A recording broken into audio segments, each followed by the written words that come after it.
የኦርቶዶክስ ተዋህዶ ቤተክርስቲያን አማኝ ነኝ። ግን በዚህ ጎረቤት ሀገር ኤርትራ ነኝ። ላመሰግንህን የመጣሁት በትክክለኛው ወቅት በትክክለኛው ጊዜ ትክክለኛ የክርስቲያኖች ልጅ ለብዙዎች የመዳን ምክንያትም እየወንክ ነውና በእግዚአብሔር ስም መጀመሪያ እግዚአብሔርን ነው ማመሰግነው። በመቀጠል አንተም በአገልግሎት እግዚአብሔር ያጽናህ ያበርታህ። የተወሰኑ ቪዲዮዎችን በትግርኛ ተርጉሜ ሰሚዎች እንዲሰሙ አድርጌያለሁ። በትግርኛ ተናጋሪዎች ዘንድም በተለይ በእስልምና እምነት ተከታዮች ሽብርን ፈጥረሃል። ውስጣቸውን ስላጋለጥክ ያሉበትን የጨለማ ህይወት ወደ ብርሃን ወደሚደነቀው ብርሃን እንዲወጡ ምክንያት እየሆንክ ስለሆንክ በጣም ተሸብረውብሃል። እዚህ የኢትዮጵያ ውስጥ ያሉ ኡስታዞች ብቻ አይደሉም። ኧረ ተው። እዚህ አንድ ጊዜ ወዳጄ የተወሰኑ ቪዲዮዎችህን እንደውም በተለይ እንገለዋለን የሚል ብዙ ቅስቀሳ በነበረበት ጊዜ ያንን ለምንድን ነው ብዬ በትግርኛ ተርጉሜ ፖስት አድርጌዋለሁ። ቤቴ ውስጥ ገብታችሁ ማየት ትችላላችሁ። በቃ ልክ እንደዛ ነው። በተለይ የዚህ የምስልምና እምነት አንተም በምትናገረው ነገር መሰረት በማድረግ የምንሰማቸው ነገሮች አሉ። በተለይ አሁን በዚህ በቅርብ ጊዜ አንድ ኡስታዝ አለ ኤርትራ በዚህ በስደት ሀገር የሚኖር 3 ምርጫ ነው ያለን። ህዝቡ የኤርትራ ህዝብ እስላም ከሆነ በሰላም ይኖራል፣ አለበለዚያ ግብር እናስከፍሏለን፣ አለበለዚያ እንዋጋዋለን።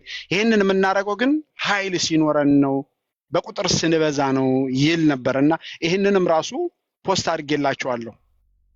ብዙ ሰዎች ነው የሚከታተሉት።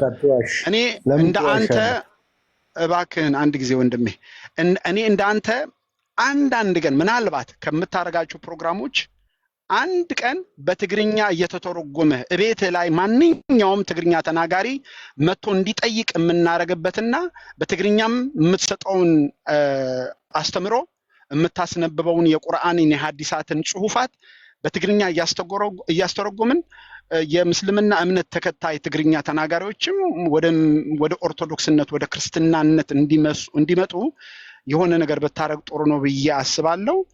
ስለሰጠኝ እድል አመሰግናለሁ። እግዚአብሔር ይስጥልኝ። ሁላችንም በእምነታችን እግዚአብሔር ያጽናን። ቴንክ ዩ።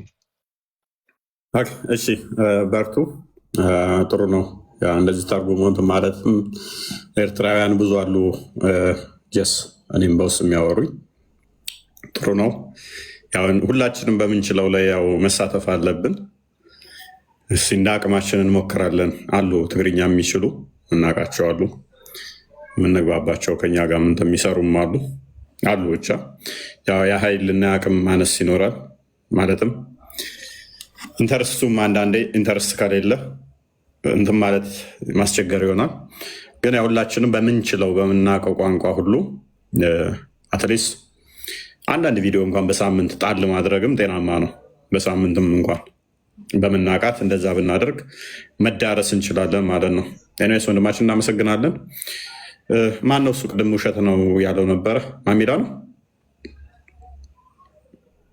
ወጣ ባይወጣ ጥሩ ነው። ያ ማንኛውም ሙስሊም ከበዛ ግዴታ ነው። ሙስሊም በበዛበት ላይ መስጊድ መስራት አይሚን ቤተክርስቲያን መስራትም አይቻልም። እንትን ድምፅ ጸሎት ድምፅ ከፍ አድርጎ ማለትም አይቻልም። እናት ሞታ ማልቀስ አትችልም። ሙስሊሞች ባሉበት ላይ ጧፍ ማብራት አትችልም። ጂዚያ ደግሞ ግዴታ ተገደህ ትከፍላታለህ። ግዴታ ትከፍላታለህ። ይሄም ሱራ 9:29 መሰረት በማድረግ ተፍሲር ኢብን ከሲርን መመልከት ነው። ኢብን ቀይም አልጃውዚን መመልከት ነው። ኢብን ተይሚያን መመልከት ነው። በዚህ ጉዳይ ላይ ያሉትን መመልከት ነው። አይቻልም።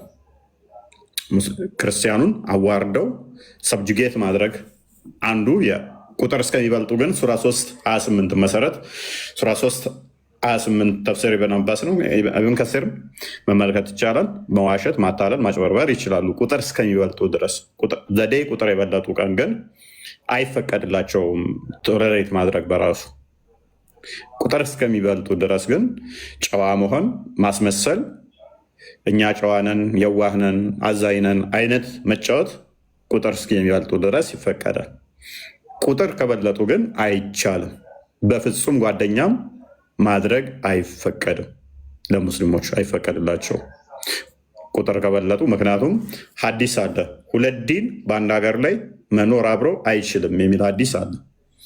ስለዚህ ሁለት ዲን ሁለት ሃይማኖት በአንድ ሀገር ላይ ኮኤግዚስት ማድረግ ማይችል ከሆነ አብሮ መኖር ማይችል ከሆነ የግዴታ አንዱ አንዱን ማጥፋት አለበት።